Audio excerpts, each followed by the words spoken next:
En tout cas, ce matin, je suis vraiment dans la joie de me tenir à nouveau devant vous. Amen.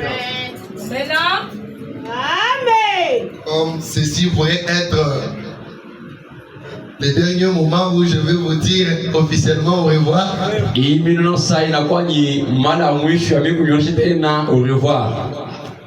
J'aimerais vraiment vous remercier pour tout ce que vous avez fait pour moi. Vous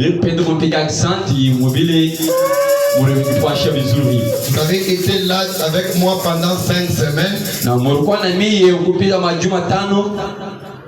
La meilleure des choses que vous m'avez offert,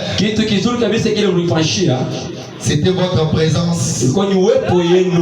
Durant ce moment où notre pasteur est en déplacement.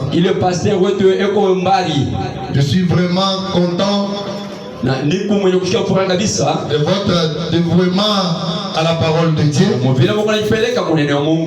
Que le Dieu de William Branham puisse vous bénir très richement. Je remercie le pasteur Zaché pour la confiance qu'il a eue envers moi. Je sais qu'il y a des grands prédicateurs dans cette ville, mais il avait fait tomber sur nous son choix. Je comprends que ce n'est pas un hasard, parce que tous ceux qui sont conduits par l'esprit sont fils de Dieu. Et je crois que cela était déjà prévu par Dieu dans son plan. C'est pourquoi je prie que le Seigneur Jésus-Christ puisse bénir richement son serviteur pour sa confiance envers nous. Le dimanche et le vendredi, le Seigneur nous a tellement bénis en sa présence au milieu de nous. Et nous croyons que cette même présence est déjà ici avec nous. Je crois qu'il y a les gens qui ont été guéris dans la réunion. Nous bénissons le Seigneur pour cela.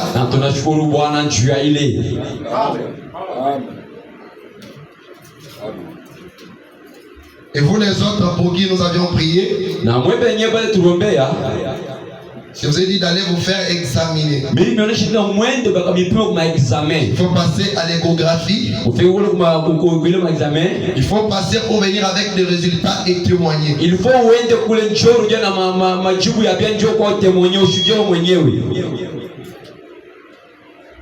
Que Dieu vous bénisse. Et sans plus tarder, nous allons nous tenir debout pour lire une portion de la parole ce matin. Nous lisons dans Genèse 18. Genèse 18. À partir du verset 11 à 15.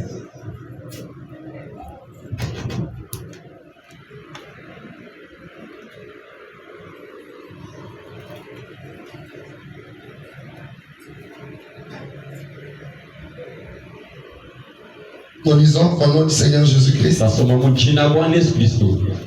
La Bible dit: Abraham et Sarah étaient vieux, avancés en âge.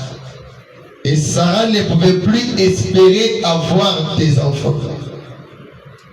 Elle rit en elle-même en disant: Maintenant, moi qui suis vieille, aurais-je encore de désir?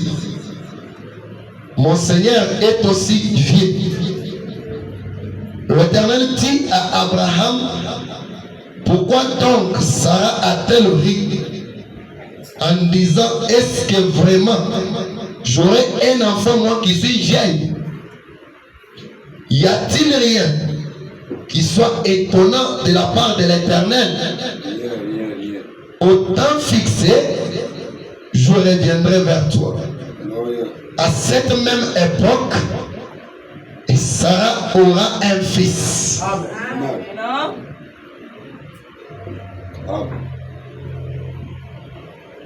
Nous lisons aussi Luc chapitre 1. Luc chapitre 1, verset 26 à 38. Et je vais lire en ce temps.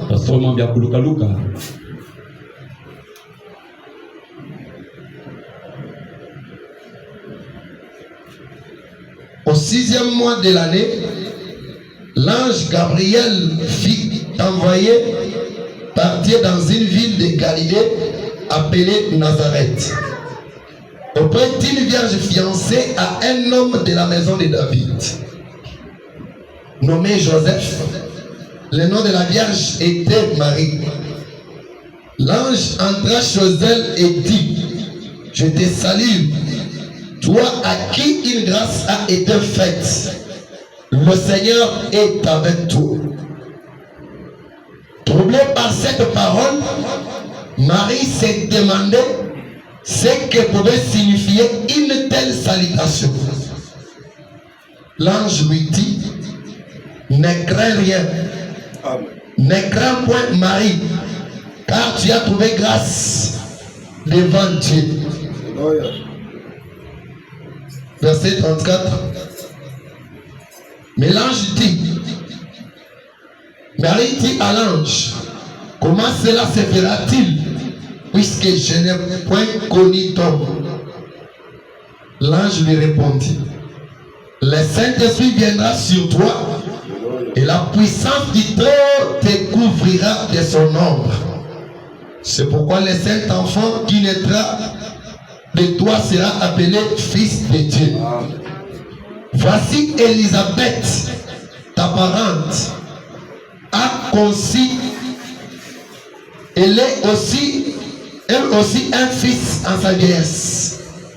Celle qui était appelée stérile est dans son 6e mois.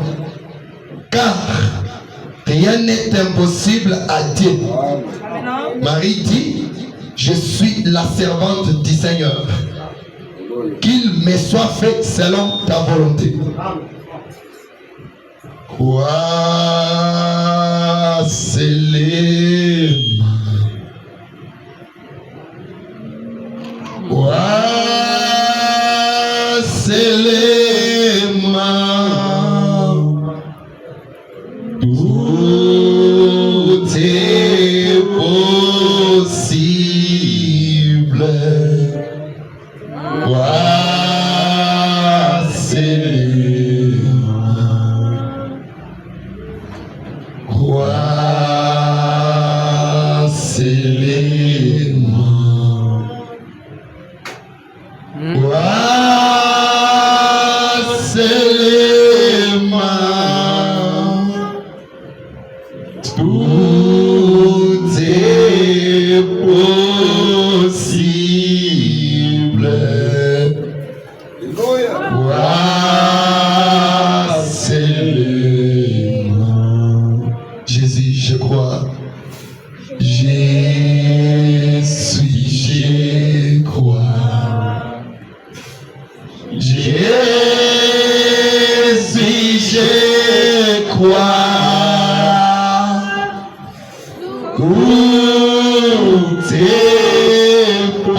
le Dieu des paradoxes, le Dieu de l'épouse.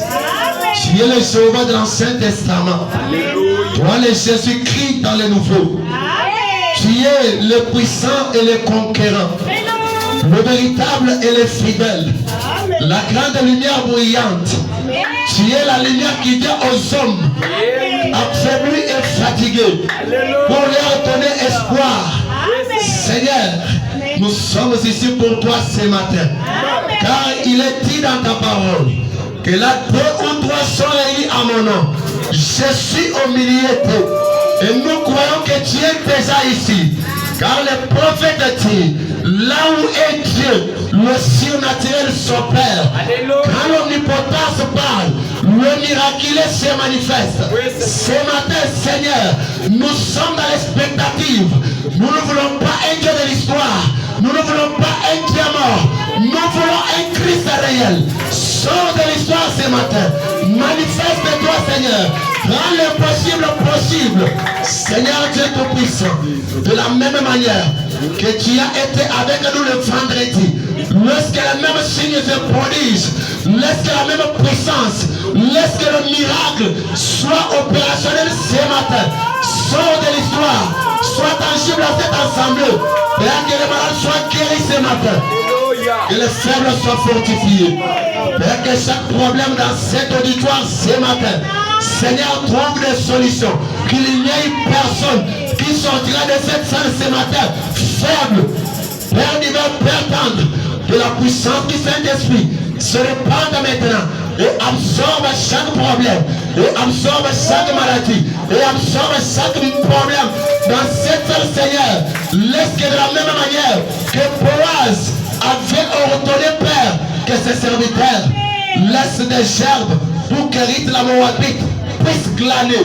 Seigneur, ordonne à tes anges ce matin de laisser un miracle ici, de laisser une guérison ici, de laisser une consolation ici, Père, afin que tes enfants puissent glaner dans les champs de Boaz et qu'ils ramassent chacun un miracle, chacun une guérison, chacun une consolation, même ceux qui sont stériles, Père Céleste, que tu changes la stérilité en fécondité au nom du Seigneur Jésus-Christ. Ce matin, Père, je prends tout esprit sous mon contrôle. Oui, Seigneur. Je prends tout esprit qui ne confesse pas ton nom sous mon contrôle. Aucune puissance diabolique, aucune puissance satanique ne puisse opérer à cet endroit. Au nom de Jésus-Christ, que tout esprit maléfique soit poussé dehors. Nous réclamons maintenant le feu. Seigneur, que toi la grande colonne de feu, ton ange du Seigneur, que tu entres en scène, que tu sois tangible pour que tu puisses être touché ce matin. Au nom de Jésus-Christ, nous te remercions pour cela, Père. Merci pour ta présence ce matin.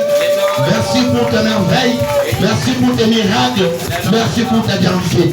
Nous nous attendons maintenant à toi. Au nom de Jésus-Christ, le Dieu Tout-Puissant. Amen. Que Dieu vous bénisse richement. Que le Seigneur vous bénisse très richement. Amen. Excusez-moi un peu.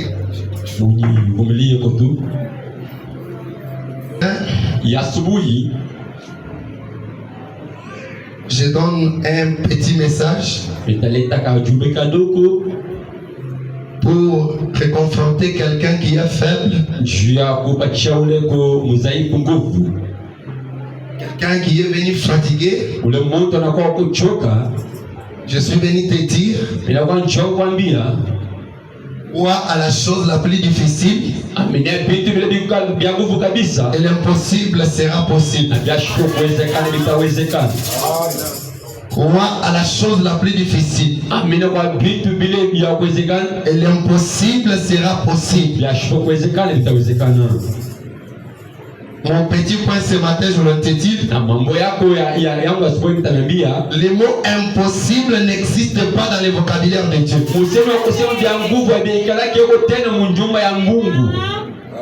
Si tu as un problème difficile, On t'a dit que ceci ne peut pas être résolu. Je suis venu pour te dire que le mot impossible dans le vocabulaire de Dieu, ça n'existe pas.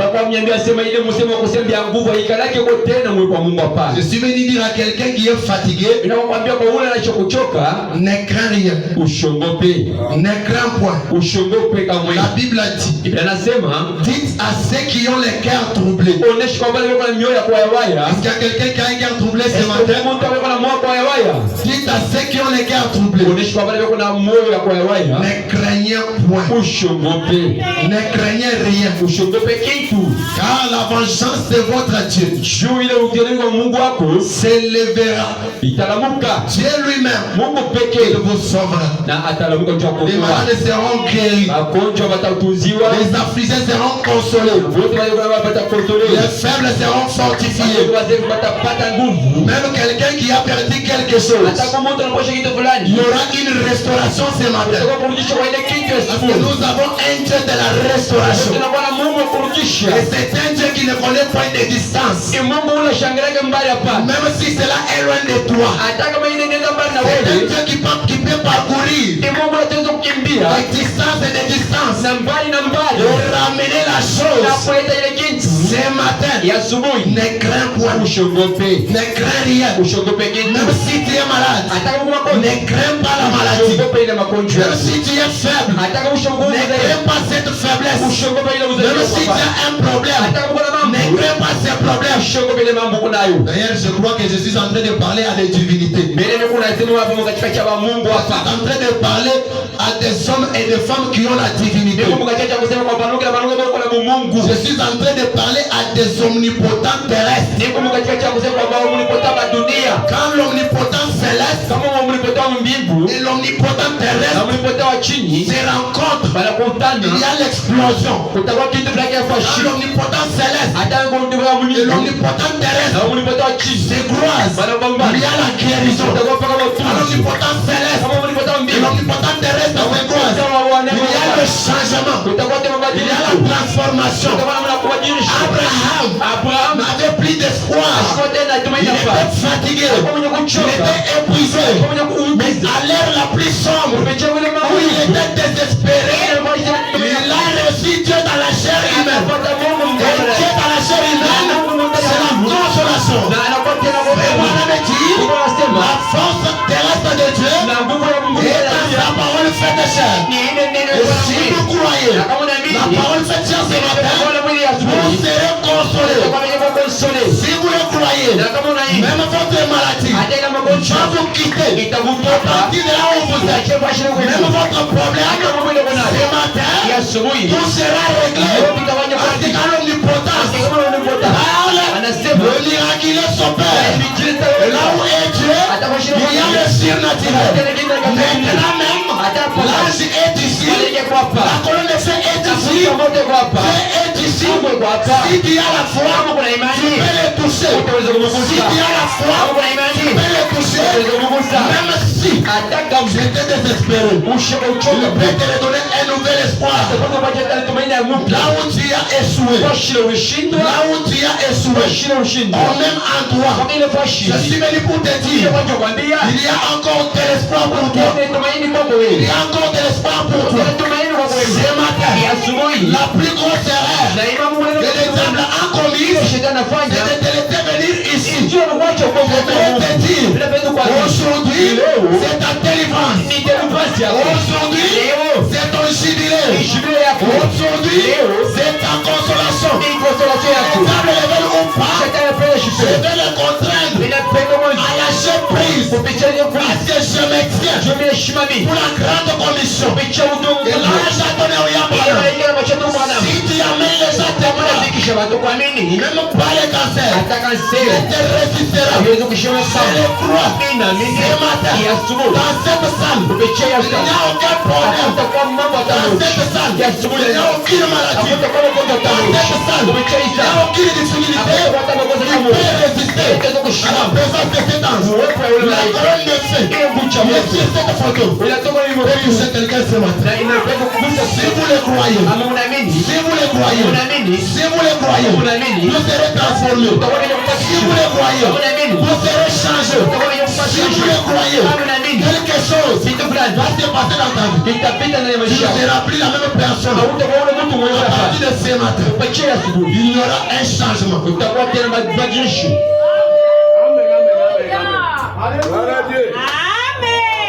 Amen. Lorsqu'on croit la chose la plus difficile, l'impossible devient possible. La chose la plus difficile que Dieu ait jamais fait, c'est d'amener un mortel à croire un mortel. Aujourd'hui, si tu veux la consolation, crois dans un mortel. Parce que le mortel, il est le tabernacle de Dieu. Aujourd'hui, là où Dieu a dit placer son trône, c'est dans un homme mortel. Et si tu crois cela ce matin, quand Dieu entre dans la chair humaine, il y a le changement. Quelque chose peut se passer. La Bible a dit dans Genèse 18, Abraham était vieux et avancé en âge. Il n'avait plus d'espoir pour lui. Mais à 99 ans, il a croisé Elohim dans la chair humaine. Et quand Abraham a rencontré Elohim a prononcé la parole. Et Abraham, qui était fort avancé en âge, a été rajeuni. Et Sarah, une femme de 90 ans, elle est devenue une mère. Il n'y a personne dans cette salle. Et avancé en âge plus qu'Abraham. C'est moi pour dire. Et si le problème d'Abraham a eu des solutions, le problème peut avoir une solution ce matin. Même si cela a longtemps duré, tu as peut-être introduit des demandes et des demandes. Et cela sont toujours rejetées. Laisse-moi te dire, il y a un temps pour toutes choses. Il y a un temps pour pleurer. Il y a un temps pour rire. Et ce matin, je suis venu pour te restituer ton sourire. Si les diables avaient ravi les sourires, ce matin, c'est le temps de la restauration. Quelque chose va se passer ce matin. Abraham, désespéré, et il rencontre Elohim dans la chair. Elohim lui dit, à cette même époque, je reviendrai, Sarah ta femme aura un fils. Sarah a ri et n'a pas cru à la parole de Dieu. Elle a été incrédule. Pour te dire ce matin, mon incrédulité ne va pas arrêter Dieu. Et tu m'appelles ou pas, je suis venu pour t'imposer ta guérison. Je suis venu pour t'imposer ton changement. Je suis venu pour t'imposer ton élévation. Ton incrédulité n'empêchera pas Dieu à agir. Ce matin, quelqu'un sera touché. Dieu dit à Abraham, à cette même époque, je reviendrai. Et Sarah, ta femme, sera enceinte. Y a-t-il quelque chose qui soit étonnant de la part de l'Éternel? Il n'y a rien. Commence à minimiser ton problème ce matin. Commence à minimiser ton problème ce matin. Commence à minimiser ta difficulté. Rien n'est impossible à notre Dieu. Et le mot impossible même n'existe pas. Lorsque Marie a rencontré l'ange, l'ange a parlé à Marie. Marie a dit, comment une femme qui n'a pas connu d'homme est devenir enceinte? L'ange lui a dit, tu seras couvert de l'ombre du Saint-Esprit. Et l'enfant qui naîtra sera appelé le Fils de Dieu. Car rien n'est impossible à Dieu. Ce matin, rien n'est impossible à Dieu. Laisse-moi descendre pour te dire, rien n'est impossible à toi. Toi-même, tu es un Dieu. Est-ce que je me fais entendre? Je suis en train de prêcher à des omnipotents. Il y a ici un omnipotent qui parle. Et vous qui êtes en train d'écouter, vous êtes des omnipotents. Vous avez déjà franchi les murs des sons. Vous êtes entré dans la chambre insonorisée. Là où il n'y a pas de vibration. Là où il n'y a pas de bruit. Vous êtes devenus vous-même des infaillibles. Ce matin, avec la puissance de l'infaillibilité qui est en vous, et celle qui est dans la parole, ça va produire quelque chose ce matin. Commence à enlever les raisonnements. J'ai de côté les imaginations. N'imagine pas comment les choses vont arriver. Mais ce matin, tout est possible. Dans les messages, Dieu dans son Père, prêché le 27 février 50, paragraphe 23. Il dit ceci: Dieu ne descend pas sur les dénominations. Dieu ne descend pas sur les appareils mécaniques. Dieu descend où? Il dit, Dieu, le Saint-Esprit, descend sur les hommes. Vous êtes là? Le Saint-Esprit, Dieu, descend sur les hommes. Écoutez, l'homme est l'agent de Dieu. Laissez-moi te dire, j'ai toujours aimé prêcher sur la condescendance de Dieu. Ce matin, tu es l'agent de Dieu. L'agent que Dieu va utiliser pour chasser le mal. L'homme est l'agent de Dieu. Et la chose la plus difficile que Dieu ait jamais fait, c'est d'amener un mortel à croire un autre mortel. Si vous croyez à la chose la plus difficile, les restes des choses seront faciles et possibles.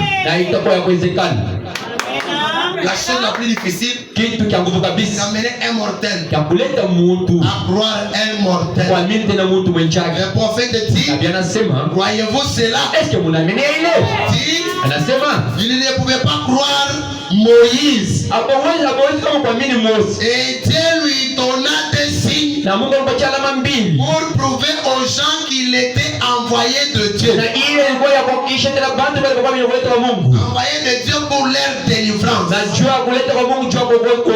Pour que les enfants d'Israël réclamaient le libérateur, Dieu a envoyé un homme, un mortel, un prophète, Moïse, avec le signe pour leur montrer il était la délivrance pour eux. Et la chose la plus difficile pour l'homme, c'est de croire un autre.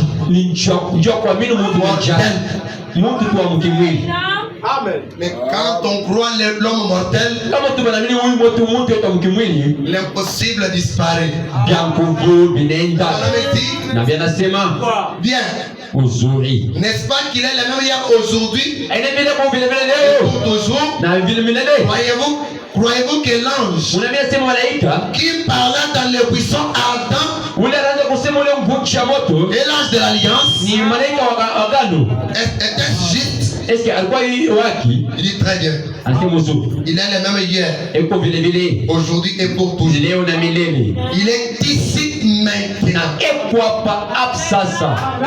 L'ange qui était dans le buisson ardent,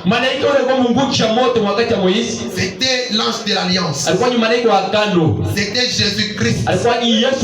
C'était le Logos, la colonne de feu. Cette même ange est ici ce matin. Elle est ici ce matin. Vous ne pouvez pas voir cette colonne de feu avec les yeux, mais vous pouvez les sentir. Ça peut devenir tangible ce matin et quelqu'un peut toucher cela. Si tu as la foi, tu peux toucher cette colonne de feu ce matin. Et il accomplit toujours des prodiges et des miracles. Il dit, c'est un Dieu miraculeux. Et il agit miraculeusement par des miracles et des prodiges. Et il les a promis pour ces derniers jours. Et nous vivons dans les derniers jours. Nous avons une raison de nous attendre à cela maintenant. Pourquoi? Pour rassembler son peuple. Nous attendons à de signes, à de miracles maintenant, à ces derniers jours. Et ces signes vont rassembler le peuple de Dieu, l'homme et l'agent de Dieu. Le Saint-Esprit ne descend jamais sur les appareils mécaniques, mais ça descend sur l'homme. Moïse était l'agent de Dieu envoyé pour la délivrance d'Israël. Rejeter Moïse, c'était rejeter la délivrance. Lorsqu'on rejetait Moïse, on devait mourir. Parce que là-bas pourvu pour la vie, c'était croire à Moïse. Et Moïse était un homme mortel. Je n'ai pas honte de le dire. Ces derniers jours, Dieu nous a envoyé un prophète. C'est un homme mortel. Mais Dieu l'avait revêtu de l'immortalité. William Branham. Il y a le ministère apostolique de la pierre des fêtes. Il est la délivrance du peuple du temps de la fête. Rejeter cela, c'est rejeter son salut. La Bible dit, et droite est la porte, resserré est le chemin. Il n'y a que peu qui la trouve. Le chemin, c'est un homme. Le chemin, c'est une personne. Gloire immortelle. Voilà les chemins pour la vie. Jésus a croisé les jeunes hommes riches. Et ces jeunes hommes avaient observé le principe de la parole de Dieu toute sa vie. Menait une vie de sanctification. Mais un jour, il a croisé Jésus. Il dit, Maître, qu'est-ce que je peux faire pour hériter la vie éternelle? Le maître lui a dit, ce que tu as, distribue-les aux pauvres. Il dit, ces choses-là, je les ai observées toute ma vie. J'ai aidé les gens, j'aime tout le monde. Et Jésus lui dit, il te reste une chose. Ce que tu as, viens et suis-moi. Vivre un homme. Et celui qui marchait, il avait un corps composé de 16 éléments. na alikuwa na mwili yenye composé kwa vitu C'était sita. Dieu dans l'homme. Ilikuwa ni Mungu ndani ya Mungu. Et Jésus Na Yesu était le tabernacle alikuwa ni dans maskani lequel la divinité habitait. ile Mungu yuko na Et kikala. qui mangeait, Na kwa kwenye nasema c'était Jéhovah. ilikuwa ni Jehova. Elohim le fort, dans un corps appelé Jésus. Jésus dans Jésus, l'homme, le chemin, la vie et la vérité. Il rejetait cet homme-là, c'était rejeter sa délivrance. Le jeune homme riche a manqué de suivre un homme et il s'est retrouvé en enfer. akajikuta mwingine.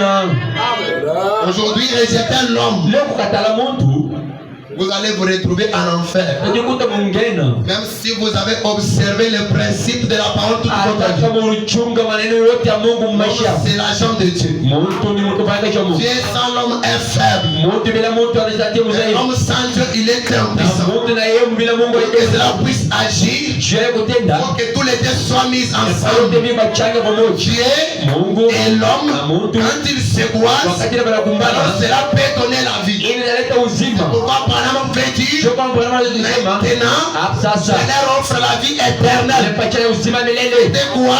Ni kwa nini? L'homme, Mtu avec Dieu, na Mungu il nous donne la vie éternelle. analeta tena Et uzima ce milele. matin, Na Yesu si vous croyez Branham, kama na mimi Bwana vous recevez la vie éternelle. unapokea tena uzima La milele. vie éternelle aujourd'hui, Na uzima milele leo. c'est croire Malachie 4. Kwa vile Malaki Malachie 4, Malaki c'est William, William Marion, Branham, Branham c'est là-bas pour vivre pour le salut, le peuple du temps de la fin. C'est la consolation pour les derniers jours. Recevez cela, c'est sceller sa destinée éternelle. Voilà la chose la plus difficile. Et si tu crois cela, tout peut être possible ce matin. Est-ce que vous le croyez? Frère Branham est-il? Frère Branham est-il? Dans le message, quand leurs yeux s'ouvrirent, wakati macho il est vinafunguka reconnu. napata jua. C'est le 12 mars 64, Mbili mwene tarehe paragraphe 58. sura ya 58 Il dit, anasema Moïse Musa était la lumière de son âge. alikuwa ni nuru ya wakati yake. Moïse Musa était la lumière de son âge. alikuwa ni nuru ya wakati yake. Jérémie Na Yeremia était la lumière de son âge. alikuwa ni nuru ya wakati yake. C'était la lumière de Dieu, Ilikuwa ni nuru ya Mungu brillant pour la parole promise na yenye kuangaza kwa neno la kulaka pour cet âge-là. juu ya ile wakati ile. Écoutez, Musikie, chaque âge na kile kizazi a sa parole promise. na kiko na neno ya kwenye kulaka. Moïse Kama Moise était la parole promise de son jour. alikuwa ni neno la kulaka ya wakati yake. Moïse était la lumière. Na Mose alikuwa ni nuru. Recevoir Moïse, Na kupokea Moise c'était recevoir la lumière. ili kupokea ile nuru. Et toute personne qui recevait Moïse Mtu yote anapokea Moise était éclairée. na alikuwa mwenye Et kuangaza. lui-même devenait un enfant de la Na lumière. yeye mwenyewe anapata mtoto wa nuru. Jérémie, Na il Yeremia était la lumière. alikuwa tena nuru. Il était la parole ointe de son Na temps. alikuwa tena wakati Il était la parole de son jour. na alikuwa tena wakati ni C'est-à-dire, kusema il était le Christ de son temps. alikuwa tena Kristo wakati yake. Recevoir Jérémie, Kupokea tena Yeremia c'était recevoir Christ. ni kupokea tena Kristo. Abraham dit, Na Biblia inasema chaque âge ni kile kizazi a toujours eu une portion de sa parole promise. kiko tu na neno yake yenye kulaka.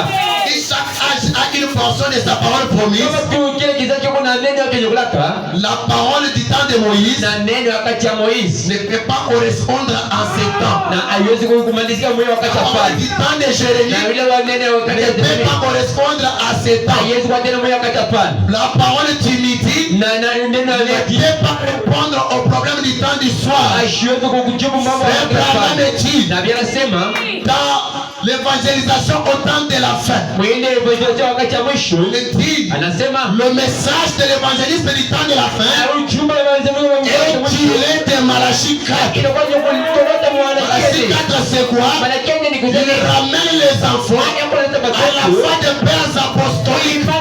Branham dit, Biblia inasema le message na ujumbe et le messager kama messager du temps de la fin wakati ya mwisho doivent basi itakuwa pour l'été yote mbili répondre penye moja au problème du temps de la la fin. mambo ya kati ya mwisho. Si vous voulez avoir Kama unapenda la kuona solution au problème du temps de la fin, mambo ya kati ya mwisho, la solution na usuluhisho est dans le message. Mambo ya ujumbe. Le message Na ujumbe. et le messager Na messager. sont un. Ndiko kitu Le kimoja. message Na message. de Malachi Ya 4, ujumbe wa c'est message. la parole promise Ni neno pour kulata. ces temps. Juu wakati. Si vous le croyez, c'est la restauration. Le Branham dit, Anasema. le Branham dit, Anasema. Dieu Mungu. envoie ses prophètes, Na eko lituma banabii. il révèle cette parole-là. Na beko na nufunuwa jeli la Il neno. confirme d'abord son prophète, Beko na eko na kisha ndio ni nabii. Na uzuri. il révèle cette parole-là Eko na nufunuwa jeli le et la neno. vivifie. Na eko tena bacha Les uzima. prophètes, Na nabii. il est la vivification de la parole de Dieu Yeye ule kuleta uzima kuleta pour Mungu. un âge. Juu ya kizazi. Moïse était la parole vivante de son jour. Mose alikuwa tena ni neno ya uzima. Jeremie. La parole vivante Neno ya uzima. de son jour. Wakati yake Aujourd'hui, leo. Malachi 4. Malakia hivi. Malachi 4, c'est une personne. Malakia tena ile ni mtu. Une personne ointe. Mtu mwenye kupaka hivi. L'onction de la divinité. Na mafuta ya Mungu. L'onction de Christ. Na mafuta ya Mungu. Avec la confirmation de la colonne de Ndio Dieu. kuhakikisha na kiungu cha William Branham, Ndugu Branham. il est la parole vivante Eko tena neno pour ces jours. Juu wakati. Si vous avez besoin de la vie, Kama unapenda kupata et uzima. en Branham, Mwaminifu. et la vie aujourd'hui, Na ni uzima est leo. dans le message de Branham. Ndani ya uchumi En wa dehors de Branham. ce message, Na andiko il hili. n'y a pas de vie. Hakuna kwa tena uzima. En dehors de ce message, il n'y a pas de salut. Hakuna tena uokovu. Je voudrais te dire, Napenda kuambia. dans ce message, même si tu étais blasphémateur, Hata kama uko il y a le pardon pour le péché. Il y a le pardon pour le péché. Dans l'omnipotent wakati huo Mungu entre dans l'omnipotent terrestre. anajua uwezo ndio L'impossible devient possible. Là, pale les enfants d'Ati White pale watoto wa qui Tiwa étaient les blasphémateurs. kwamba kuchambula Alors que la Bible dit, ndio Biblia inasema les blasphémateurs n'entreront pas. kuchambula Mais quand la parole devient chère, wakati neno pale l'impossible ya kuchambula disparaît. inatoka Pour les enfants d'Ati White, recevez le Saint-Esprit. pate neno De quoi Yesu Dieu est dans la chair humaine. Quand Dieu est dans la chair humaine, l'impossible disparaît. Les malades sont guéris. Les problèmes sont résolus. Mais au poisson, reçois ta guérison. Tu es malade ce matin. Le même Dieu qui a guéri la mère au poisson est ici. Il est ici. Il est ici. Ta guérison. Jésus-Christ. Reçois ta guérison. Jésus-Christ. Reçois les salis. Jésus-Christ. Reçois la délivrance. Le prophète. Il est la parole vivante de Dieu. Ancien âge. Et Branham est la parole vivante de Dieu. Pour ces jours. Et si vous recevez cela, la même puissance vivifiante va entrer en vous. La dynamique, la pierre de fête, elle descend, sous les acclamations. Vraiment dit, la pierre de fête, c'est Christ qui descend dans son église. Pour faire quoi? Pour détacher son église. Parce que les transporter, les propulser au sommet de la pyramide. La pierre de fête, c'est la dynamique. La pierre de fête, c'est la puissance. La pierre de fête, c'est Jésus-Christ à son épouse. Au nom de Jésus-Christ, soyez transformés. Soyez élevés. Au nom de Jésus-Christ, soyez transformés. Alléluia. Alléluia. Alléluia. Alléluia. Alléluia. Alléluia. Alléluia. Alléluia. Alléluia.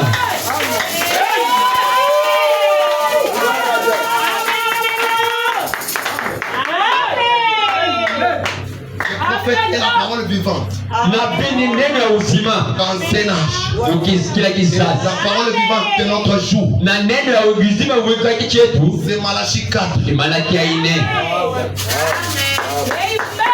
Frère Branham dit. Nabii anasema, Il dit quoi? Il dit ceci. anasema hivi, Si Dieu est pour nous, kama Mungu yuko na siye, où sont alors tous ces produits? sasa miujiza yote ile iko wapi? Prêchez le 31 décembre Yenye kubeba ile tarehe 61. On va y arriver. Je vous dis n'importe quel problème ce matin. C'est résolu. Je vous le dis. Ne regardez pas à l'homme. Ne voyez pas moi ce matin. Ce matin, je reçois le pouvoir. Je vous bénis. Je reçois le pouvoir. Je vous transmettre à la vie. Je reçois le pouvoir.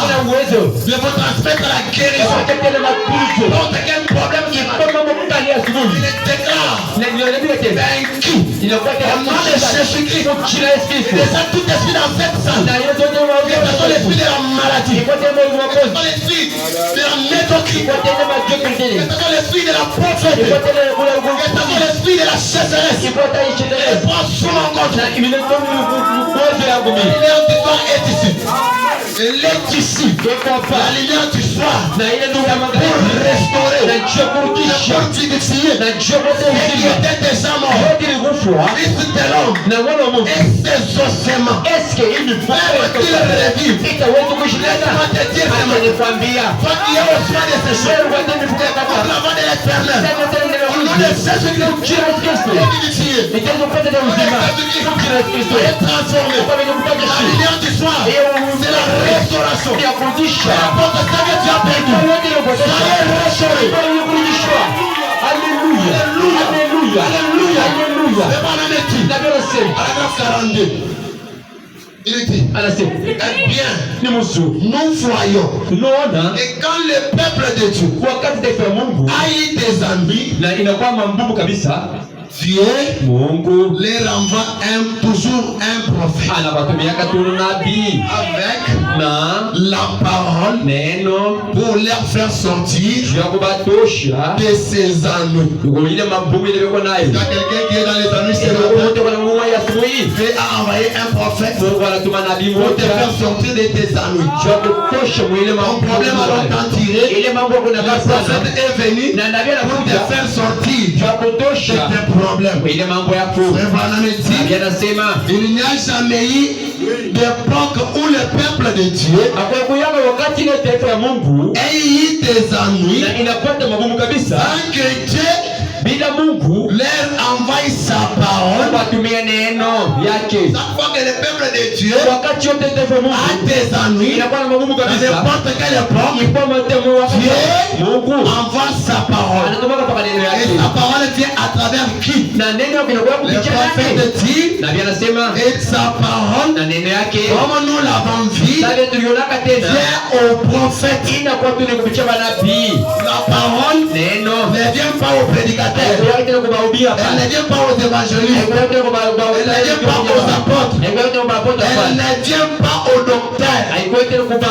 La parole vient au prophète. C'est pourquoi, pour l'épouse de ces derniers jours, il a fallu la venue d'un autre Ephésien. Que les Éphésiens 4 avaient déjà échoué pour ton cours des âges. Il fallait un autre Ephésien.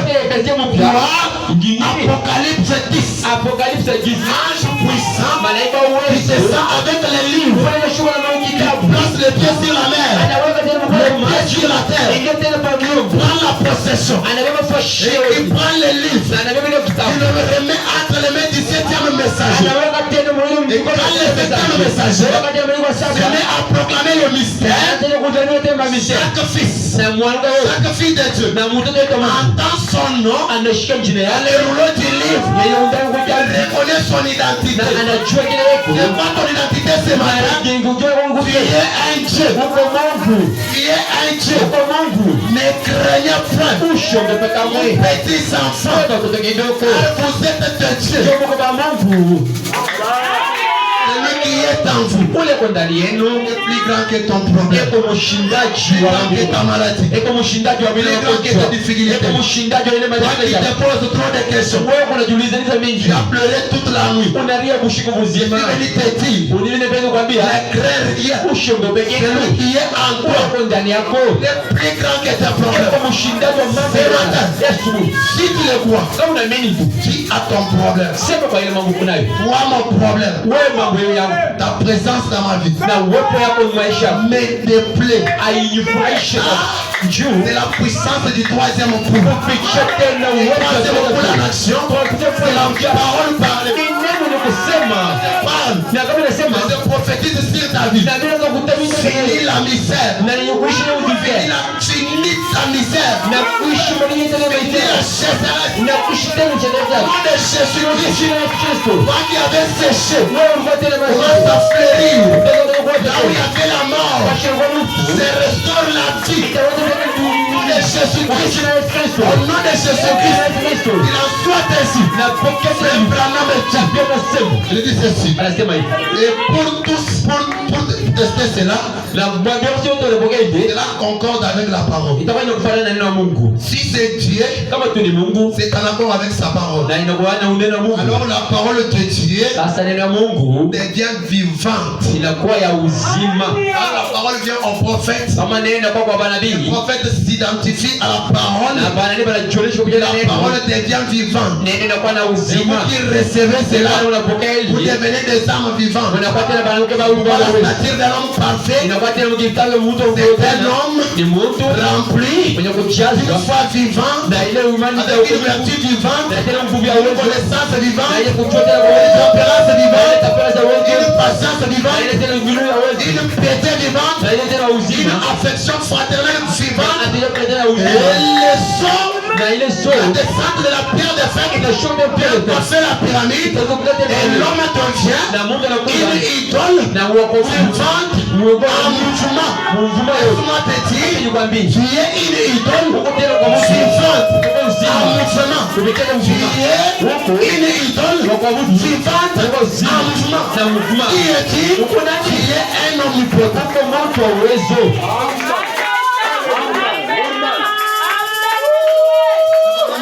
Biblia inasema Et dans chaque âge, na mukile kizazi et dans chaque cas, na mukile ga Dieu Mungu envoie toujours eko natuma tu au peuple kwa bantu un vrai serviteur de Dieu. utumishi wa kweli wa Mungu. Nous avons ici un vrai serviteur de Dieu. Unapokuwa mtumishi wa kweli wa Mungu, Frère Branham dit, Biblia inasema un vrai prophète na nabii wa kweli apportera la vraie parole de Dieu. yule ataleta neno ya Mungu ya kweli, Et la parole de Dieu, na neno ya Mungu ya kweli c'est elle qui délivre toujours le na peuple. njoo ile yuko mkoa tutaifwa En chaque âge, mukile kizazi Dieu Mungu envoie eko natuma tu un vrai prophète nabii wa kweli avec la parole. na neno Ce n'est pas le prophète qui délivre, ana na neno mais c'est la parole de Dieu ni neno ya Mungu qui est dans les prophètes. njoo iko ndani ya Mungu Qui vous délivre. njoo ile kuna miokoa.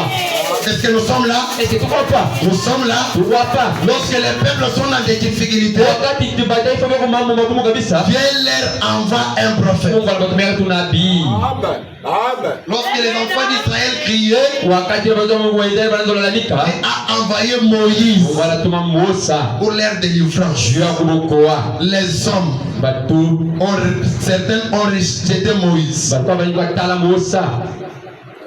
Lorsque la veuve de Sarepta Wakati ile tutam était dans la chasseresse, alikuwa mule msheterezi, la chasseresse était dans le pays. ilikuwa tena ndani ya nchi, Il n'y avait plus d'espoir. hakuwa tena tumaini pale, La pluie ne tombait pas. na mvula ilikuwa nzuri pale, Il y avait une crise terrible. na kulikuwa tena Une kumakeso kabisa, chasseresse terrible. na ile tena Il y kabisa, avait une femme quelque na part. kulikuwa mwambiji La veuve de Sarepta. na mama wetu Dans le moment alikuwa le plus difficile, ile wakati la nguvu, Dieu a envoyé un prophète. Mungu anatuma nabii Eli.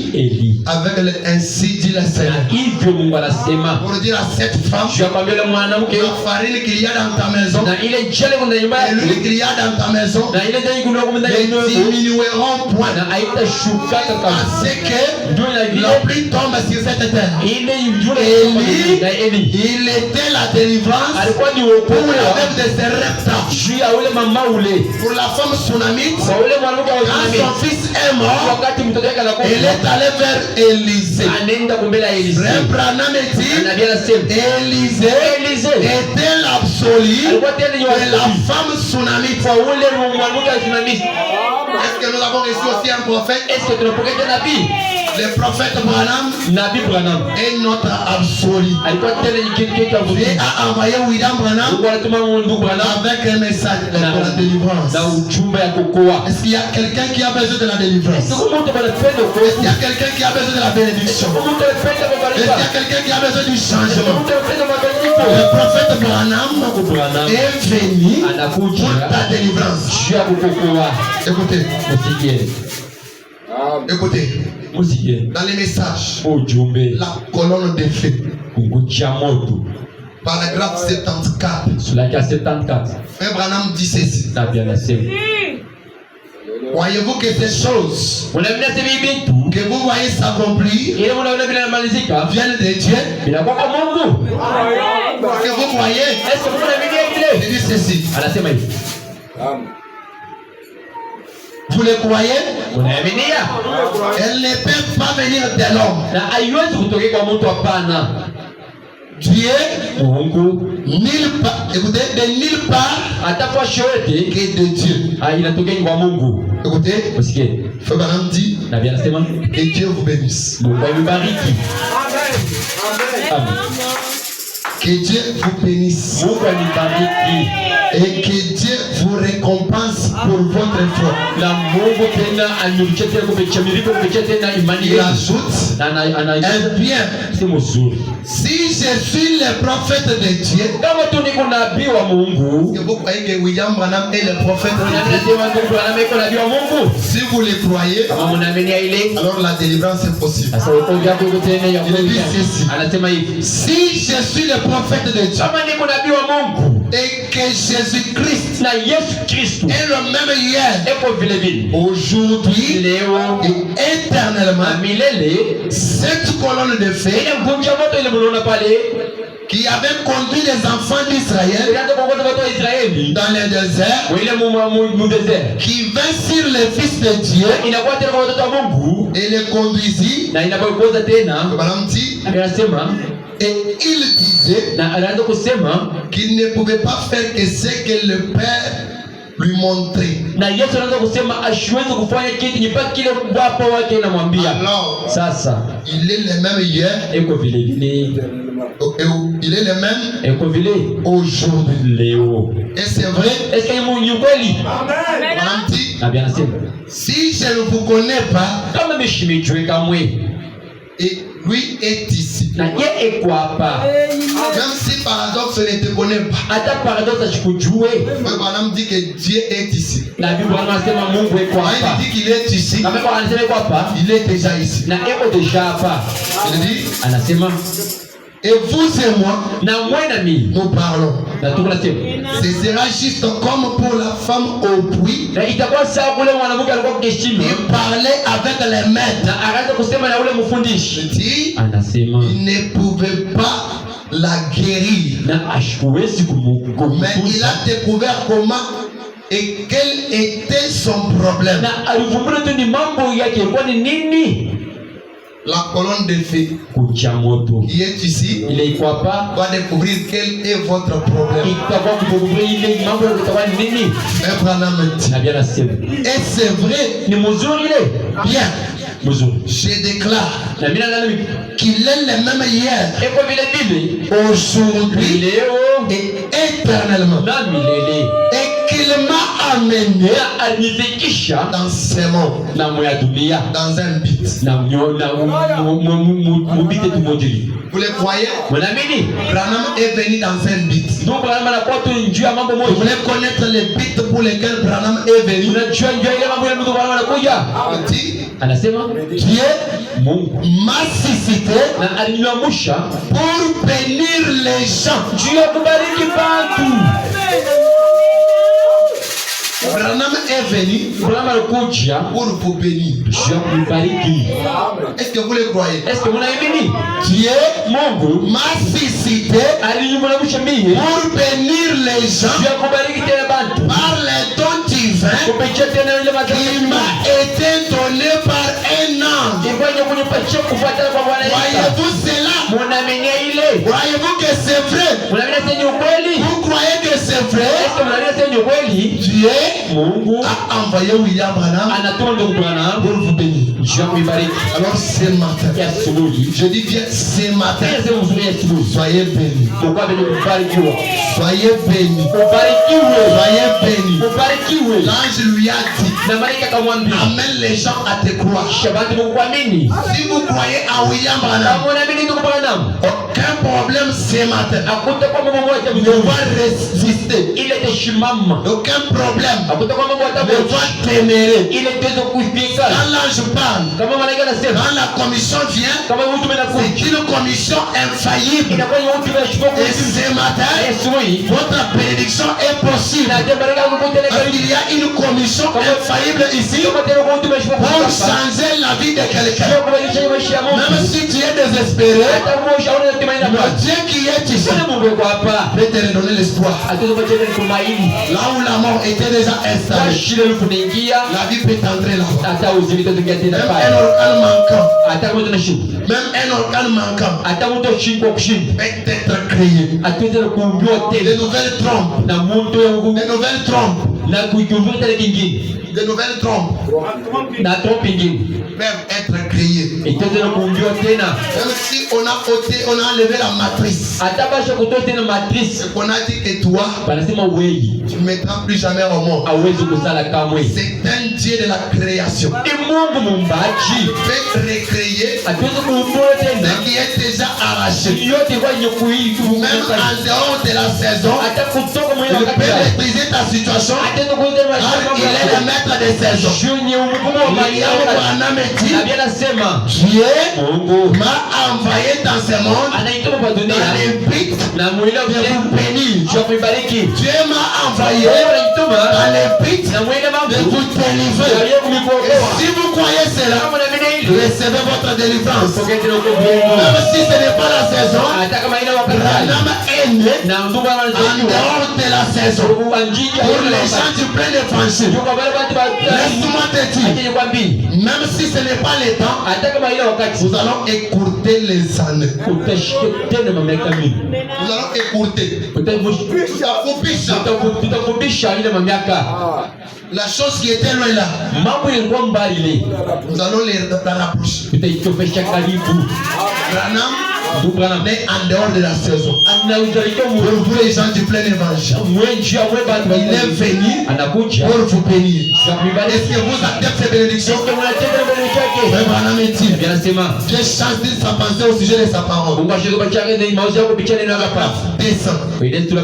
C'est vraiment ma prière. Ça c'est la prière de frère Branham. Et vous le croyez ou pas, c'est une prière déjà exaucée. Vous le croyez ou pas, c'est une prière sacerdotale. Elle est déjà exaucée. Pour toi, pour moi, ce matin, Frère Branham dit, c'est vraiment ma prière. Jusqu'à nous revoir. Il dit que Dieu vous bénisse. Laissez-moi vous bénir dans les calmes. Que Dieu vous bénisse. Je vais dire que Dieu vous bénisse. Il dit, et maintenant, je vais vous demander. Je vais demander à notre pasteur. Monsieur pasteur, de congédier cet ensemble. Il dit, écoutez, Dieu vous aime tous. Dieu vous aime. Et Dieu n'aime jamais voir ses enfants dans des amis. Dieu veut vous aider. Il veut vous aider.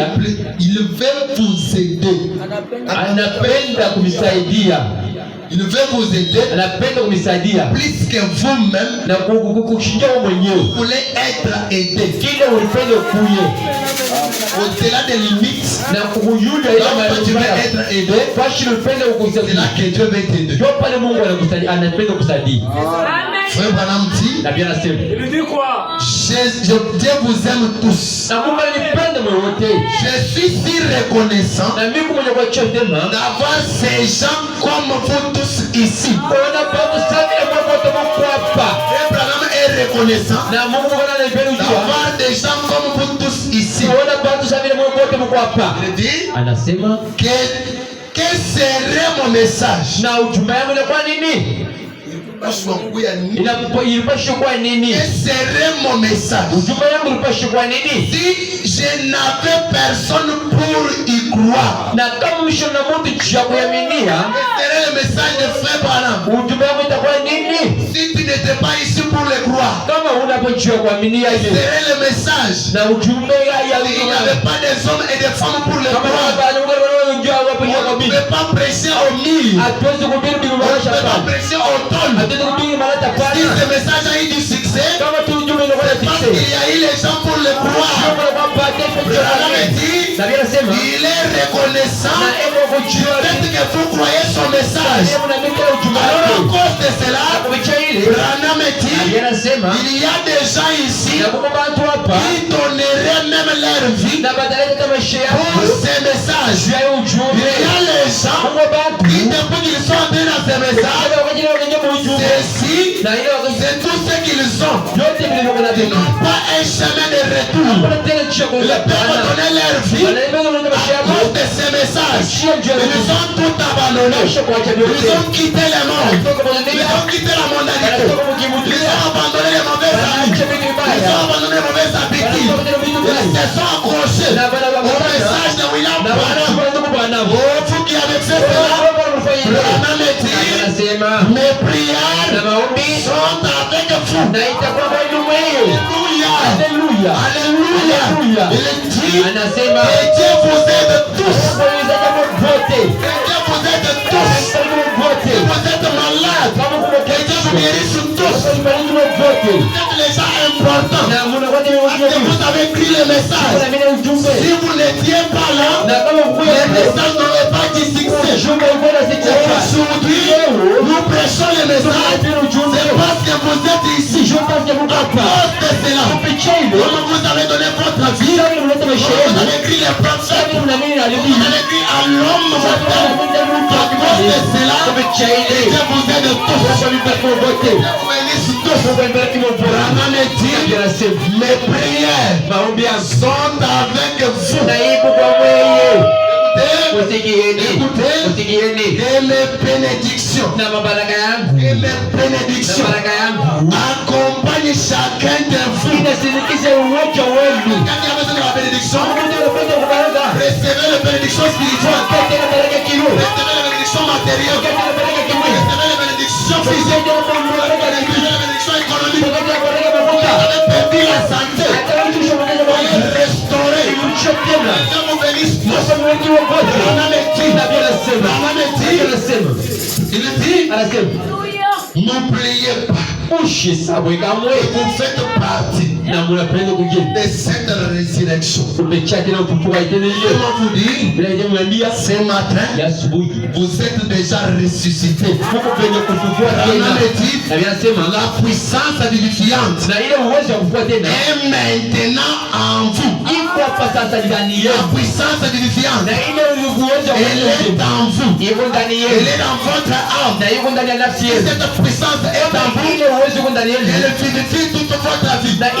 Prospérez à tous égards. On prospère l'état de votre âme. Et la bénédiction du Saint-Esprit qui est à l'intérieur se manifeste vers l'extérieur. Et cela appelle une bénédiction dans tous les domaines. Alors que Dieu vous bénisse. Branham dit, vous êtes des enfants de Dieu. Ce matin, vous êtes les enfants de Dieu. Et si vous êtes les enfants de Dieu, ne craignez rien. Ceci, dans les Jéhovah des miracles, prêché le 26 novembre 59. Il dit, et Marie le prit au mot. Marie, quand elle a entendu l'ange dire, tu seras enceinte, elle a pris l'ange au mot. Elle a cru la chose qui n'était jamais arrivée. Elle dit, ça ne me suffit. Elle est allée dire, elle est allée dire à tout le monde, qu'elle allait avoir cet enfant. na atakuwa na yule mtoto Avant même qu'elle n'en ait, mbele ya kupata, avant même qu'elle n'en ait eu un signe, mbele ya kupata ile alama, un seul signe de quoi? na ile alama ya nini, Elle devrait malgré tout cela aller arriver. na alizoea kuonyesha ile teme itafika, Parce que Dieu l'avait dit. jioni Mungu ndio Dieu alisema, a dit à Marie, wakati Mungu anambia à Maria travers un ange, kupitia malaika, que Marie aura un enfant. malaika utakuwa na mtoto. Marie a pris Dieu au mot. Na malaika akamwambia Mungu Et kumsikia, pendant me dit, Biblia anasema ne voyez-vous pas na amuione que la véritable semence na d'Abraham, ile mwezi mtoto quand Dieu parle, wakati Mungu anasema il croit la chose. na pepo na nini tubi, Pendant me dit, Biblia anasema c'est pour cette raison ndio kubechele que j'aime ile minapenda aujourd'hui leo l'église kanisa qui peut accepter itaweza kuhimili la parole neno de Dieu. ya Mungu. Quand Dieu dit Kama Mungu anasema que Jésus-Christ na Yesu Kristo est le même hier, iko vile vile aujourd'hui leo et na éternellement, milele. l'église dit Na Amen. kanisa nasema amen. Dit Amen à cela. Na kama unasema amen hiyo Le même Dieu ule Mungu mmoja qui a guéri, ule Lutus qui a guéri ule Lutus Georgie Carter, Georgie Kate il est ici ce matin. eko pe ya sumu. Si vous le croyez, Kama mnaamini le même Dieu ule Mungu qui mmoja a guéri alituza la mère au poisson ule mero poso est ici ce matin. eko pe ya sumu. Laissez-moi révolter votre foi. Unyachi tena chitomboshe imani yenu. Si Dieu Kama Mungu pouvait atawezi arriver au point de guérir anafika kumkatia kutunza un animal, nyama tu une mère au poisson ule mero poso qui n'a pas une âme, ashira tana nafsi qui n'a même pas de faculté pour croire la parole de Dieu, anataka kuamini kile na ce Mungu même Dieu na ule Mungu ne tena peut-il pas te guérir ashira tana Mungu kutunza parce qu'il y a une âme? jonga mtu kwa leo Qu'est-ce que Dieu pouvait gagner ni kile kile Mungu anaweza kupata en guérissant un animal? kutunza tu nyama.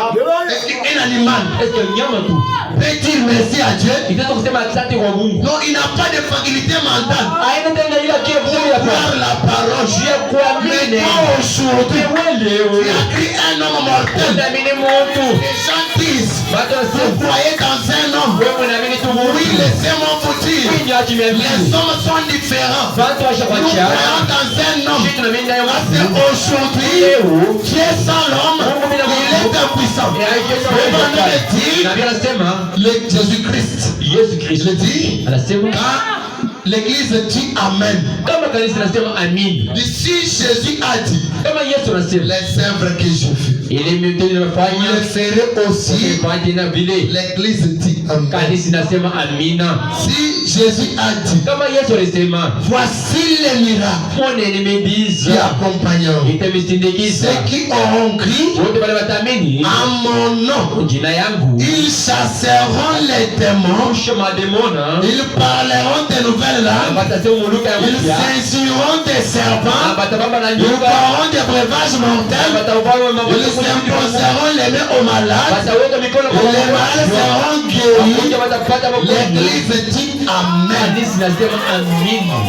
Unja kinabii Marc 16 ile Marka 16 n'est pas seulement pour les prédicateurs. ana njia ya kuhubiri hapana, Ce n'est pas seulement pour les prédicateurs. haina njia pale kwa kuhubiri hapana. Marc 16 est pour tout croyant. Marka 16 ni ya kwa kuamini Tu wote es un croyant ce matin. na huko mwaminifu ya magharibi. Laissez-moi te dire, Acha nikwambie Marc 16 dit, hii Marka 16 ils saisiront des serpents, na batabamba nyoka ils saisiront des scorpions. na batabamba ile manyoka Les serpents aujourd'hui, na ile manyoka les leo scorpions aujourd'hui, ile masombe leo c'est quoi? ni nini? Ce sont les difficultés que tu traverses. Ile magumu ile kunapitia Marc 16 dit, ile Marka 16 nasema ils saisiront. na batabamba Ce matin, ya asubuhi. Marc 16 Marka 16 est pour toi. iko kwa njia La puissance viviente uwezo wa est Yesu en toi. iko kwa ndani yako. Alors laisse-moi te dire, Acha nikwambie tout est possible. yote Au inawezekana. nom de Jésus-Christ, Jina Yesu Kristo tout peut être fait en cette salle. yote inafanyika yote na vile nasema L'église kanisa ne s'inquiète pas à ce sujet. na ayoi Il ne se demande pas comment cela va se faire. ishaanza kujiuliza njoo ile Ne te demande pas ushiulize comment la guérison va s'opérer. juu ya ile matuzi tendo kwa shida Crois seulement. amini tu Le problème de la guérison, mambo ya matuzi Dieu a sa part. mambo ya ufasha Toi, ton problème, na wewe c'est de croire. amini tu Mais celui qui guérit, na wale watuzi c'est Dieu. ni Mungu. Et ton problème, Ile mambo kuna. tout ce que tu as à faire, Yote ndio kuna. c'est de croire. Tu as pas mis Quand vous croyez, unaamini le reste, na ile yote Dieu lui-même Mungu pekee prendra soin. atabeba. Abraham dit, Na pia anasema il anasema ne se demande pas comment cela va se faire. washughulika sasa vitafanyika vile Ne je. te pose pas la question comment les choses vont se passer. Usijipoze kesho sasa vitafanyika je. Il dit, Anasema ils prennent simplement Dieu au mot baba mitu Mungu kuneno et vont de l'avant. na mbende mbele. Voilà la semence Mwaneni sasa mbele véritable d'Abraham. ya Ibrahimu ya kweli. Ce sont là les enfants de Dieu. Ni bali ndio watoto wa Ce Mungu matin, ya asubuhi. ce que Dieu te demande, Ile Mungu anakuomba c'est croire seulement. ni kuamini tu. Mais si on te dit, Na akisema Dieu n'a pas de partie faible, Mungu ashira na kipande cha dhaifu pana mais de partie forte. na kipande cha nguvu pana La petite quantité na kile kitu kidogo de Dieu qu'il y a en toi, ile kumunda Mungu ndani yako. le Saint-Esprit qu'il y a en toi, Sente tu ndani yako ile peut amener un nouveau monde à l'existence. ikiweza kuishi tena dunia mkuishi. Abraham dit, Na pia nasema quand vous recevez le Saint-Esprit, na kama unapokea Roho vous Mtakatifu devenez une partie de la divinité. unakuwa tena kipande cha Mungu. Ni kusema Vous êtes une partie de Dieu. unakuwa kipande cha Mungu. Quand on prend une cuillerée d'eau dans l'océan, Na kama hivyo tu kitu maji loko tu maji wa mnene nous on a mené ça dans les laboratoires, na bali weka tu laboratoire. on va trouver les mêmes éléments qui est dans l'océan dans cette cuillerée d'eau. Batakuta vile vitu viko maji ya mnene ile batakuta mwili kwa mwili tumaji wa duloko. Et si vous avez le Saint-Esprit en vous, Kama Mungu na Roho Mtakatifu ndani yenu la puissance cachée, na ile uwezo wa kufikisha même éléments, na ile mambo yoyote esprit, na ile roho moja la moja même onction, na ile ukisha moja la moja même puissance na ile uwezo moja qui moja est en Dieu ile kwa ndani ya Mungu est en vous. iko ndani yenu. Abraham dit, Na bien nasema écoutez, usikie Marie Marie qui croit à l'impossible. na aliamini kwa biashara Et inawezekana. quand Marie a cru à l'impossible, Wakati Maria anaamini kwa vile Dieu a inawezekana pris l'impossible, na Mungu anabeba il kuwezekana l'a rendu réel. na akaviweka tena muukweli. Écoutez, Usikie quand la parole de Dieu, kama neno ya Mungu quand Dieu est pris au mot, kama Mungu anababa tu kumsemu il dit, anasema les médecins peuvent vous avoir dit, mama desema tesa kumiambia hivi vous ne vous débarrasserez jamais de ces cancers. wewe hautachana kama na hii cancer Les médecins peuvent vous avoir dit, na mamingamba tesa kumiambia vous ne pourrez plus jamais marcher. hawezi kutembea kamwe. Eh bien, Uzuri c'est impossible ni ngumu kabisa que vous y arrivez. na Mungu kufika pale. Mais Sasa quand Dieu est pris au mot, kama Mungu kama mwenye kuachia kumsema l'impossible disparaît. ya shipo kuwezekana vile kwa mapotea. Si le médecin vous dit, Hata mungana anakwambia pour cette maladie huku mwana magonjwa ne peut plus être guéri. hawezi kutusa kamwe. Que la parole de Dieu dit, Na neno la Mungu inasema par ces meurtrissures, kupitia vidonda yangu nous mimi sommes guéris. tuko penye kupata Le verbe matunzo est conjugué au temps présent. na mambo yanakuwa ni wakati Par ces meurtrissures, kupitia tena vidonda nous vyangu sommes guéris. tuko tena vya Pas nous kutunza. serons. Ana tutakuwa pale, Pas nous avons été. ana tulishe kuwa pale. Maintenant même, Hapa sasa nous sommes guéris. tuko deja penye Quand kutunza. vous croyez Kama cela, unaamini ile l'impossible disparaît. shipo kuwezekana bila Quand kupotea. vous croyez cela, Kama unaamini ile la maladie disparaît. ugonjwa kuna kupotea. Quand vous croyez cela, Kama unaamini ile le problème disparaît. ile mambo ndio Quand yanajifanya. Dieu est pris au mot, l'impossible disparaît. shipo kuwezekana bila Le Branham dit, Abia nasema peu importe yekwe mambo gani ce que le médecin a dit, ile babingaba nasema celui-ci dit, nasema celui-ci fait de son mieux. ile tena pashike vyo mwanangu Le yangu médecin, ile babinganga tout ce qu'il vous dit, yote mtabiambi c'est à la limite de sa connaissance. na niko mipaka kupitia Mais kujua kwa Dieu est au-delà de la connaissance intellectuelle. amen. Mungu yako kushindia kuyudi akaweza kama Le médecin dit, wao on ne peut pas y arriver. kama baba anasema hawezi kufika pale. Le Branham dit, Abia anasema mais Dieu asa Mungu est Dieu. ni Mungu. Il dit Amen. Amin. Et sa Na parole neno yake est est juste comme lui. na yuko sawa vile La parole de Dieu na neno la Mungu égale à Dieu. yuko pamoja na Mungu. Dieu n'est pas plus que sa parole. Shipita neno akapana. Tout ce qui est Dieu, Yote yuko Mungu. sa parole l'est aussi. Na neno yake kwa vile Et si la tena. parole dit, Kama neno inasema par ses meurtrissures, kupitia vidonda vyangu vous êtes guéris. kuponewa. Frère Branham dit, Anasema si vous acceptez cela, kama mnichika tuko hili cela règle la question pour toujours. ile inamaliza mambo kupitia mambo Le yote matin, ya asubuhi. tout est réglé. Yote La ishokuwa question de la maladie est réglée. mambo ya magonjwa ishokuwa La question des problèmes est réglée. mambo ishokuwa La question de la pauvreté est réglée. La question de la stérilité est réglée. La question de la sécheresse est réglée. La tournure en rond. na dunia oro ya kushughulikia hii shakwisha. Les cercles du ciel. Amen. Kushughulikia Jumla Fashimon. Mungu ni shughuli mpaka pashimo. Dieu parle. Wakati Mungu C'est anasema réglé. yote ishokuwa Laisse-moi te dire. acha nikwambie S'il y avait un cercle, kama tuko kote kigigazi un cercle qui t'encerclait, kile kinataka kushughulika t'empêchait d'évoluer, unaweza kushinda jua kutembea kumbe c'est-à-dire couper cela. na mimi nakukata hivi On va l'avoir pour toi. na mimi nakufungua On njia va la porte pour toi. mimi nakufungua milango njia Ouvre la porte pour toi. na mimi nakufungua njia.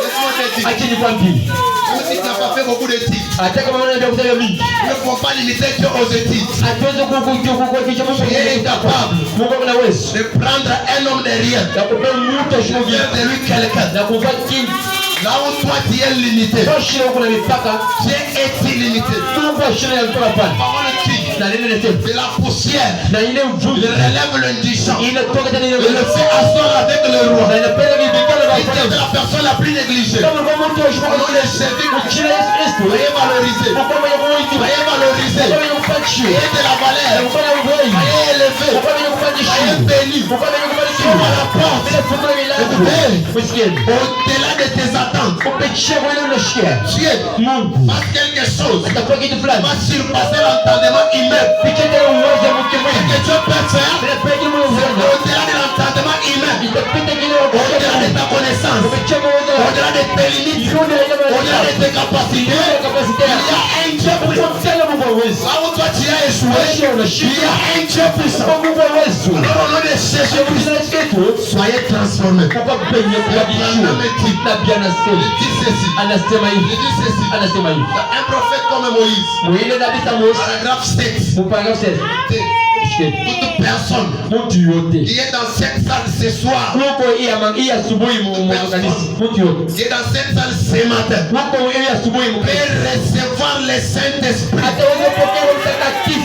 Toute personne, je dis bien toute personne, il n'y a pas d'exception. Que tu sois grand, que tu sois petit, que tu sois enfant, toute personne dans cette salle, toute personne peut recevoir le Saint-Esprit. Frère Branham dit, il n'y a aucune raison de ne pas le recevoir. Même si tu as péché, ce que tu as fait, bien sûr, mais ce matin, il n'y a pas de raison.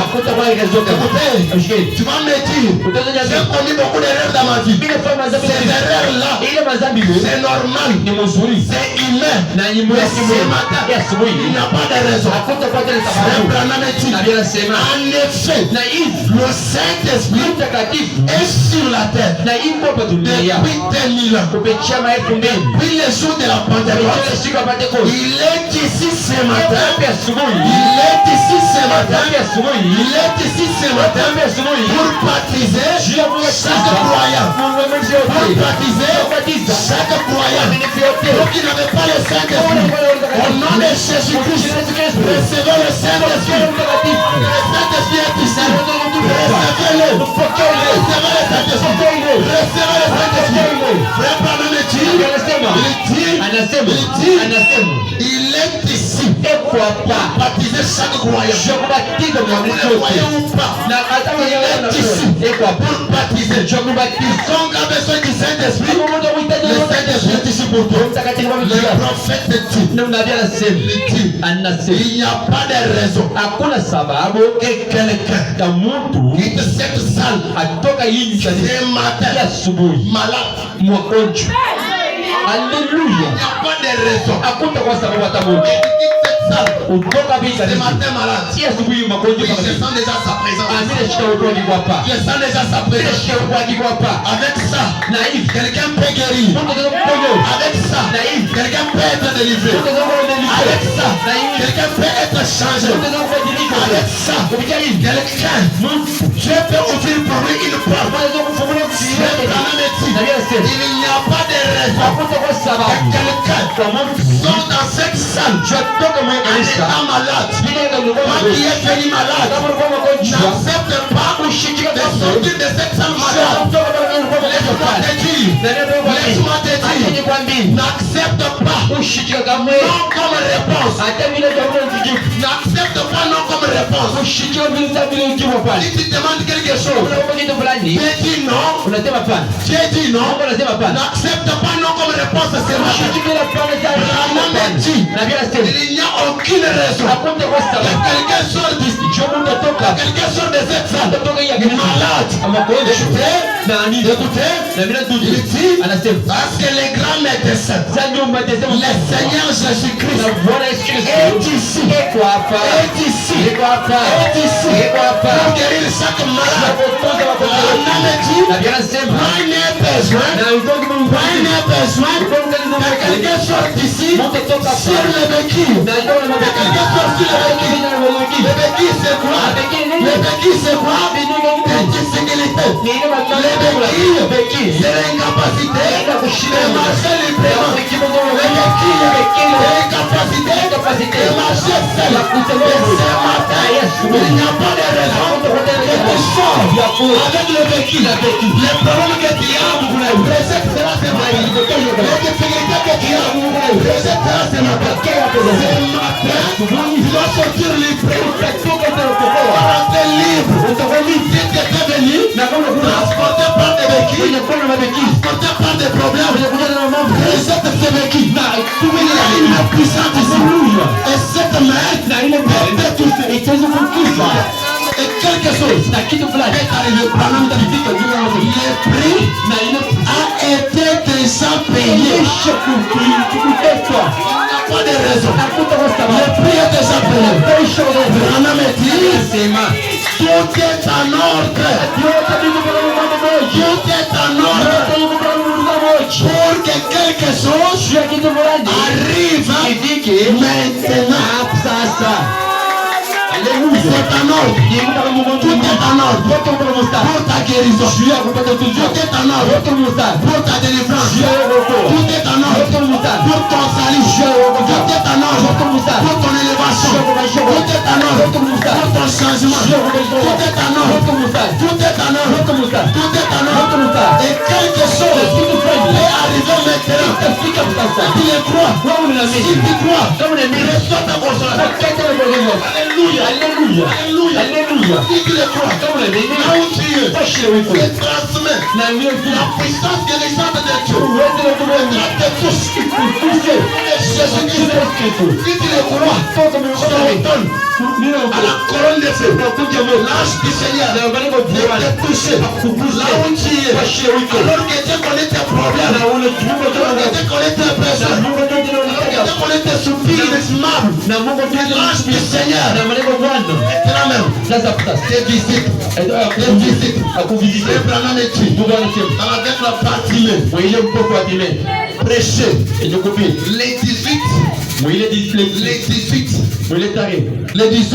les 18 août. Le 18 août. Le 18 août 1955. Aujourd'hui c'est le 18. Leo ni le 18. Écrivez cette date. Aujourd'hui c'est le 18 août. Leo ni le 18. Et cette prédication est prêchée le 18 août. Rien n'arrive pas. Ça c'est la prière sacerdotale. Il n'est pas arrivé par hasard. Le 18 août, nous faisons cette prière. Le 18 août. Laisse-moi te dire. Si tu étais entré ici aveugle, tu pauvre la vie. Maintenant, Hapa sasa. au paragraphe 43, Mstari wa 43. je vais prier pour vous. Nitaomba Et jioni. je vais demander à Dieu. Nitaomba kwa Mungu. Dit, Anasema alors que je suis faible, saa vile mimi sio mdhaifu. alors que je suis si faible, Na saa vile mimi sio kulegea. et je peux à peine rester debout ici, Na vitu zikishoto mwili hapa quelqu'un me soutient. na mtu nyumbani. Dit, Anasema ma force, na uwezo wangu ma force nguvu yangu est épuisée. na ikutu ya kutoka Votre foi na imani yako l'a soutiré. na isha kugumu La kama force hivyo. de Branham Nguvu ya Mungu Bwana est épuisée. isha kutoka S'il y a quelqu'un ici qui croit, kama kugumu et kwa mimi votre foi na imani yako a soutiré na la inatosha joie de la puissance de Dieu en nguvu Branham. ya ile nguvu ya Bwana Votre foi na imani yako a soutiré na la inatosha force qui était en Branham. nguvu ile nguvu ya Bwana. Branham dit, Na anasema beaucoup de gens na bantu ba mingi ici hapa sont guéris maintenant même. basha kukuzio papa hapa Maintenant même. hapa sasa Beaucoup de gens bantu ba mingi sont guéris. basha kukuziwa.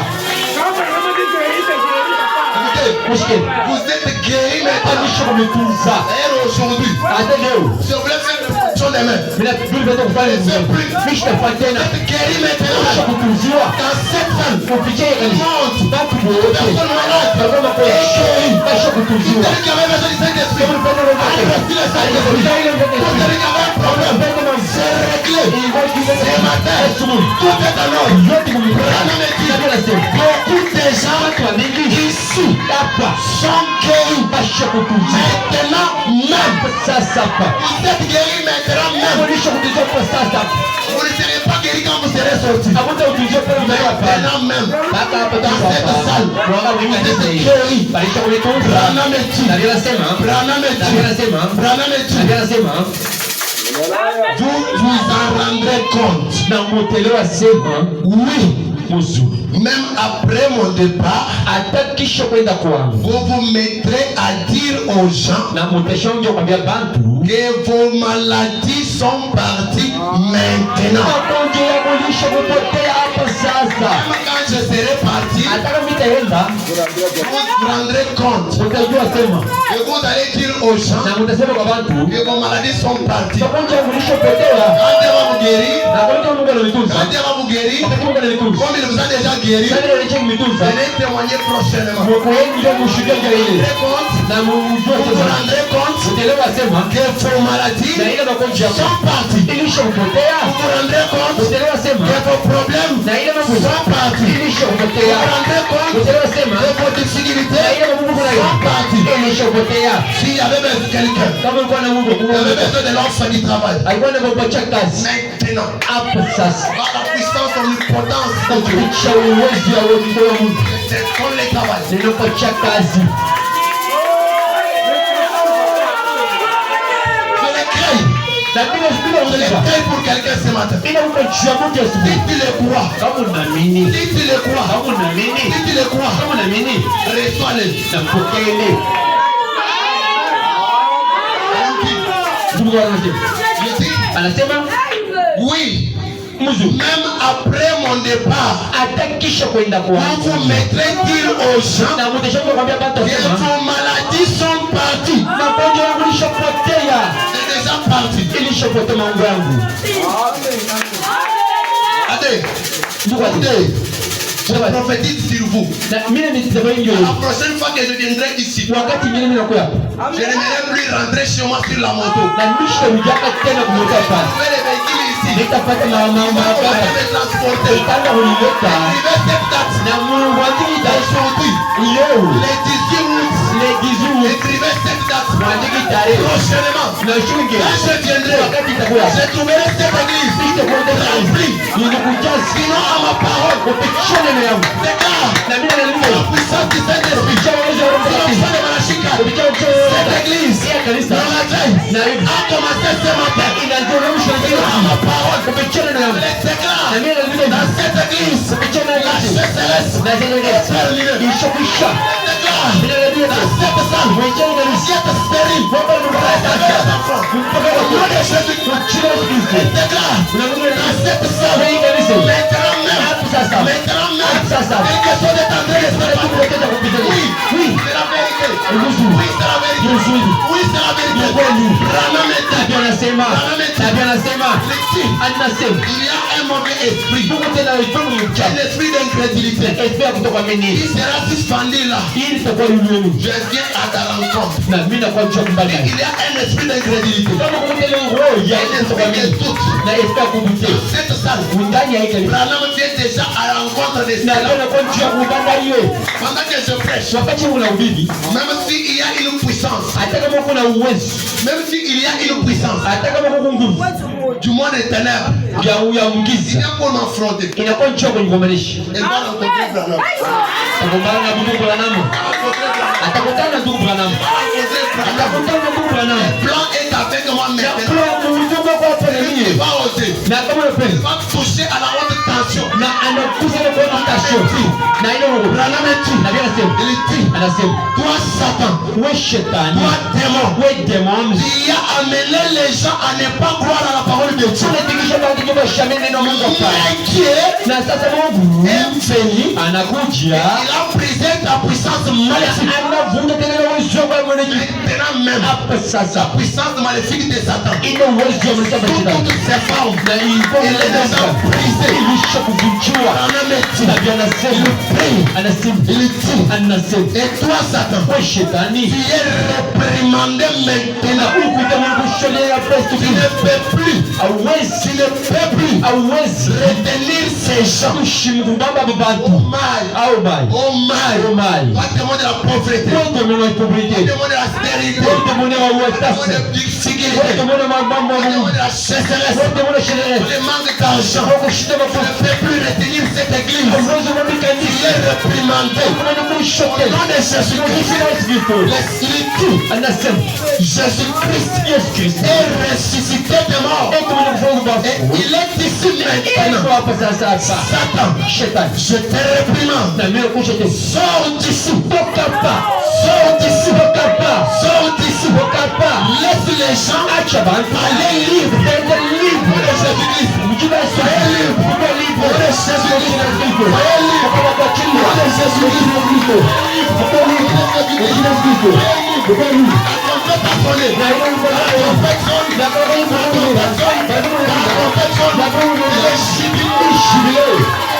La délivrance. La trompette sonne. Il est jubilé. Il est jubilé. Il est jubilé. Il est rejeté. Il est fardeau. Il est jubilé. Il est rejeté. Il est difficulté. Il est jubilé. Il est rejeté.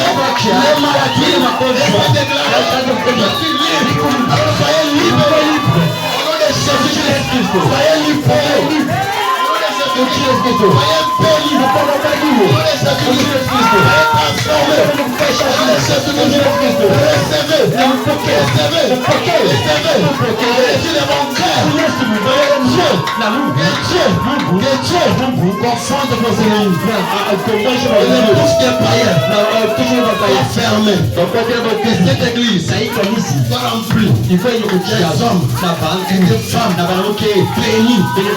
bénis, multidimensionnellement. À la prochaine fois, qu'il y ait que cette église soit pleine. Il n'y a même pas de parking. Parmi les petits. Soyez bénis.